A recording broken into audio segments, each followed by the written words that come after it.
Hello, mon nom c'est Amélie Riendo, je suis coach et présidente de l'entreprise MQ Consultation Incorporée. J'aide les femmes à croître leur entreprise en ligne à l'aide d'une structure profitable, des systèmes qui sont réplicables et d'un leadership qui est efficace. Et aujourd'hui, je te partage tous mes conseils pour réussir à créer un tunnel de vente gratuit qui convertit en clients idéaux et qui paye. Donc, je te partage ça maintenant. Si tu veux pas récolter plus d'adresses courriel qui vont jamais convertir en clients ou des gens qui t'écrivent « Mais est-ce que je peux avoir ton cours avec un rabais? Ou est-ce que je peux avoir ton service avec une promotion spéciale? » Écoute jusqu'à la fin, tu as absolument besoin d'écouter cette vidéo-là. Je veux te montrer qu'un tunnel de vente peut convertir, peut être efficace, peut te prendre 1 heure à créer et peut être extrêmement bénéfique pour tes clients pour apprendre à te connaître. Dans cette vidéo, je vais te montrer comment tu peux avoir un tunnel de vente qui convertit à 30% jusqu'à 75% d'une audience qui est froide, donc qui ne te connaissent pas ou qui te connaissent peu, et de convertir ces gens-là à 10% vers tes services payants. Tout ça en consacrant 1 seule heure de ton temps et de pouvoir avoir des clients qui sont idéaux. On s'entend, pas n'importe quel client.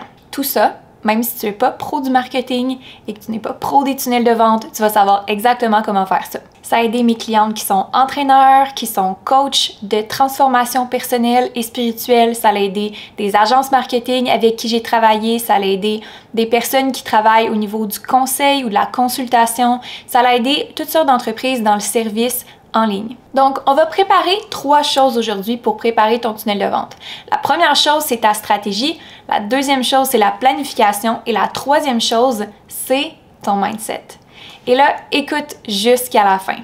Parce que si tu es comme la plupart des gens que je côtoie sur les médias sociaux, tu vas échouer à la 3e étape qui est le mindset. Tu dois avoir le bon mindset quand tu lances un tunnel de vente ou quand tu fais un lancement. C'est ultra important. Avant d'aller plus loin, abonne-toi et clique sur le bouton j'aime pour être certaine que je puisse savoir quelle vidéo que tu aimes et ne pas manquer une prochaine vidéo si tu es abonné à ma chaîne, tu vas recevoir les notifications en premier.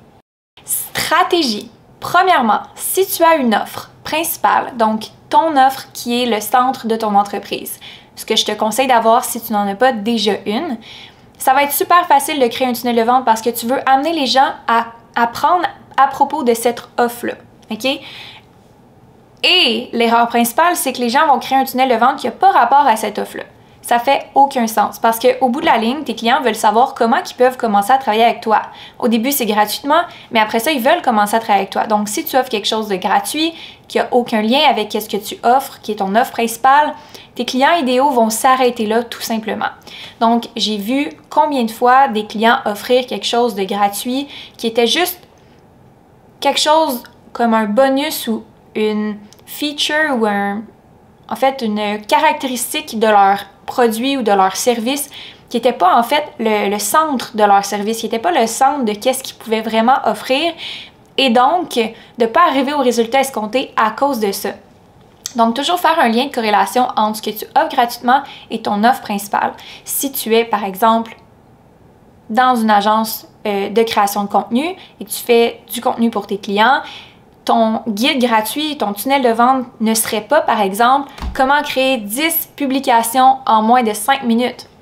Parce que oui, ton client manque de temps, mais son réel besoin, c'est pas parce qu'il veut créer les publications, c'est parce qu'il veut le déléguer, parce que c'est peut-être pas sa zone d'excellence, puis peut-être qu'il n'y a aucune idée, il n'y a aucune envie non plus de faire exactement ce que tu lui enseignes à faire dans ton tunnel de vente. Donc, qu'est-ce qui va arriver? C'est probablement que s'il est intéressé, il va peut-être s'ajouter sur ta liste, il va peut-être s'ajouter sur ton tunnel de vente, mais il ne va pas convertir parce qu'il n'a pas l'impression que ce que tu lui donnes en ce moment, c'est ce que tu peux lui apporter réellement. Donc, il va vraiment faire un lien de corrélation entre ce que tu offres gratuitement et ce que tu offres qui est payant. Ensuite, le bon message avec la bonne stratégie marketing, c'est vraiment ce qui va faire que tu vas réussir ou que tu vas échouer parce qu'une bonne stratégie marketing comprend plusieurs éléments.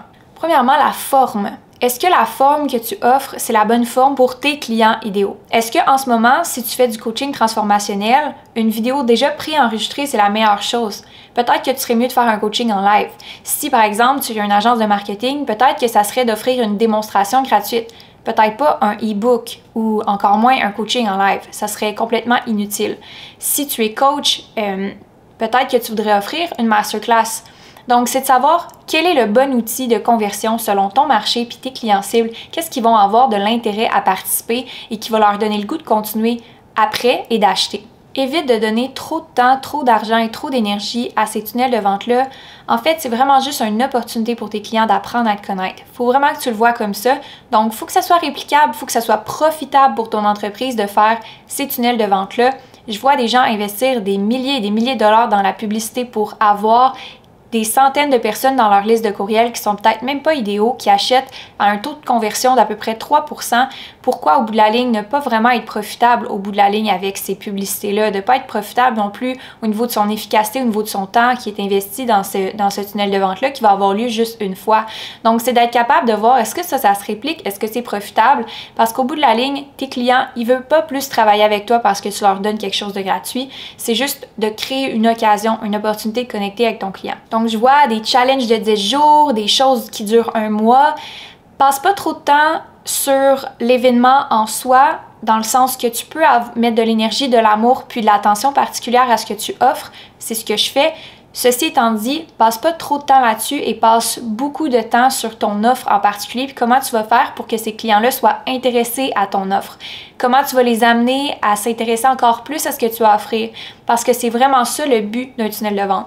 Donc, passe beaucoup de temps sur ta page de vente, sur tes courriels, sur ta rédaction, ton copywriting. Passe beaucoup de temps sur tes visuels, ce que tu livres comme message et prends le temps de bien expliquer ton offre, prends le temps de bien la décortiquer avant même de construire ton tunnel de vente pour savoir quels sont les éléments que tu dois absolument discuter devant ton client idéal dans ton tunnel de vente. Donc, n'aie pas peur de dire les choses telles qu'elles sont. Si jamais tu offres des services de coaching ou de consultation, dis-le dès le départ, qu'on sache exactement à quoi s'attendre quand on entre dans tes services. Par contre, tu ne vas jamais donner trop de valeur. Donc, c'est de comprendre que tu peux donner énormément de valeur et de transformation et aussi de changement dans la perception de ton client dans un tunnel de vente sans nécessairement mettre beaucoup d'heures, beaucoup d'argent.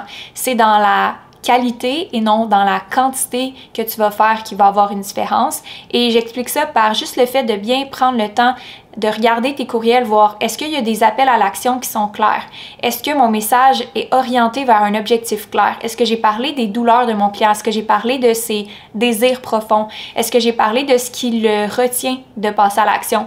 C'est des choses super importantes qui doivent être intégrées dans un tunnel de vente. Donc la question à se poser, c'est comment mon client peut apprendre à me connaître et apprendre à me faire confiance le plus facilement et efficacement possible. Donc c'est pas toujours de la gratuité et c'est pas toujours de vendre son âme. Deuxième point, si ton offre est déjà reconnue, tu as déjà une réputation, sers-toi de cette réputation-là et sers-toi de cette notoriété-là pour avoir encore plus de résultats. Tu pourrais par exemple parler des témoignages, parler des résultats clients, parler à des ambassadrices de ton programme si c'est un programme d'affiliation d'ambassadrices qui parlent à ta place. Donc, c'est ce qui va faciliter la gestion, ce qui va simplifier aussi ton lancement et ce qui va convertir davantage un tunnel de vente. Une des choses qui convertit le plus, c'est les listes d'attente. Quand tu as déjà une réputation d'établi, les gens vont vouloir s'inscrire pour avoir des exclusivités en avance. Donc, il faut que tu penses à une stratégie pour pouvoir convertir cette liste d'attente-là. Ça peut être un bonus, une exclusivité, quelque chose qui leur permet d'avoir accès à quelque chose que les autres n'ont pas parce qu'ils prennent action.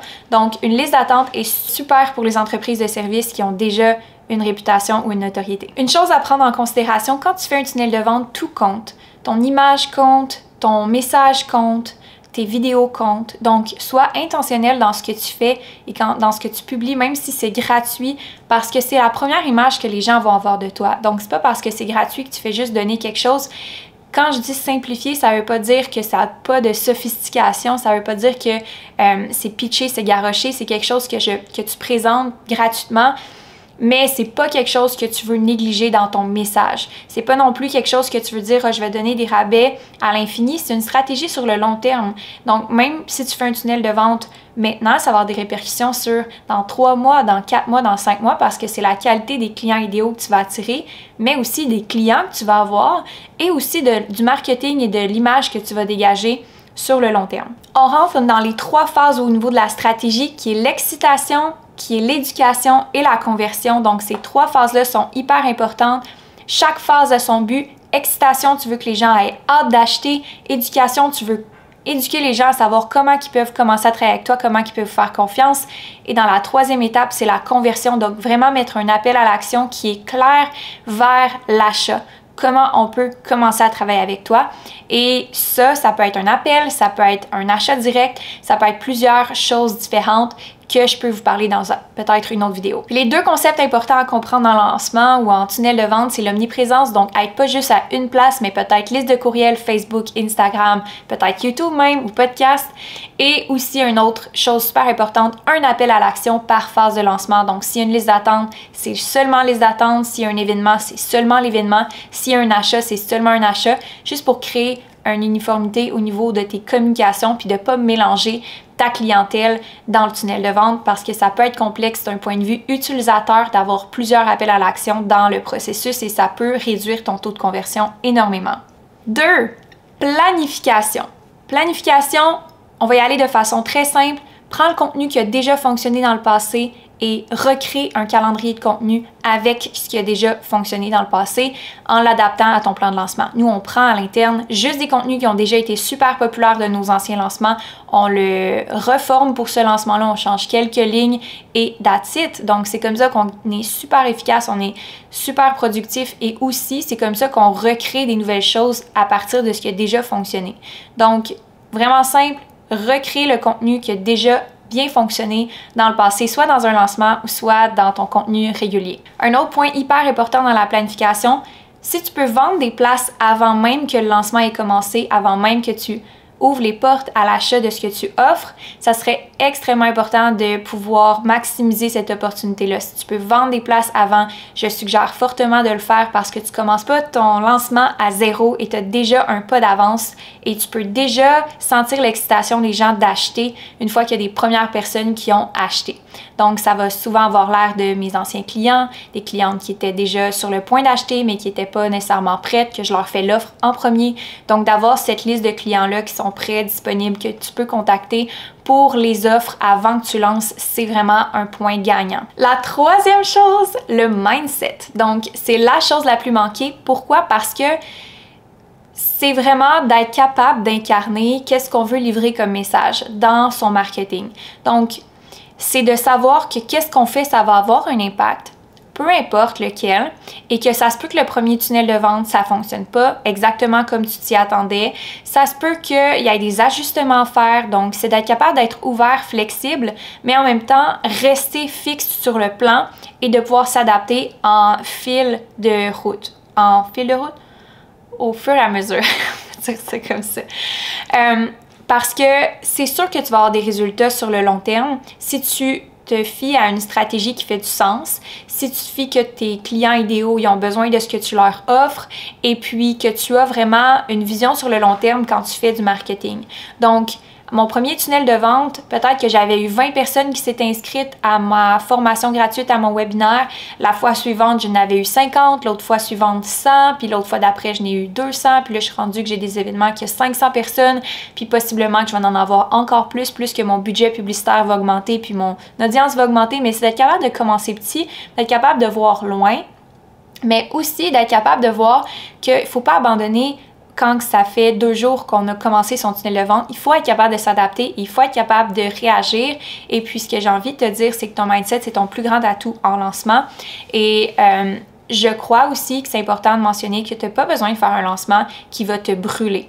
OK? J'avais cette perception-là au début, quand j'ai commencé, que c'était vraiment brûlant de faire des lancements, puis je voulais pas en faire. J'avais donc bien peur de faire des lancements trop souvent, puis d'être exténuée, puis d'avoir un burn-out, puis de plus aimer ma job. Mais au bout de la ligne, ce que j'ai envie de te dire, c'est que plus que tu en fais, meilleur que tu deviens, plus que c'est facile, et plus que tu délègues, et plus que tes processus sont clairs, et plus que ton message est clair, et plus que ça convertit. Donc, c'est de plus en plus prédictible, et c'est de moins en moins stressant. Donc, ce que j'ai envie de te dire, c'est qu'il faut que tu pratiques, il faut que tu te mettes dans l'action, il faut que tu aies le bon mindset pour être capable de dire que ça sera peut-être pas le premier tunnel, ça va peut-être prendre 1 an avant que tu aies quelque chose qui soit vraiment efficace, mais c'est la chose qui va convertir le plus dans ton entreprise, c'est la chose que tu dois te concentrer absolument si tu es une propriétaire d'entreprise de service. Si tu as aimé la vidéo, aime la vidéo, abonne-toi à ma chaîne pour recevoir toutes les notifications pour les prochaines vidéos et on se revoit la semaine prochaine pour une prochaine vidéo pour t'aider à faire croître ta business queen. Si jamais tu as envie d'avoir plus d'informations sur mes services et les services de MQ Consultation, clique ici pour avoir tous les détails et puis je te remercie d'avoir été là. À la semaine prochaine!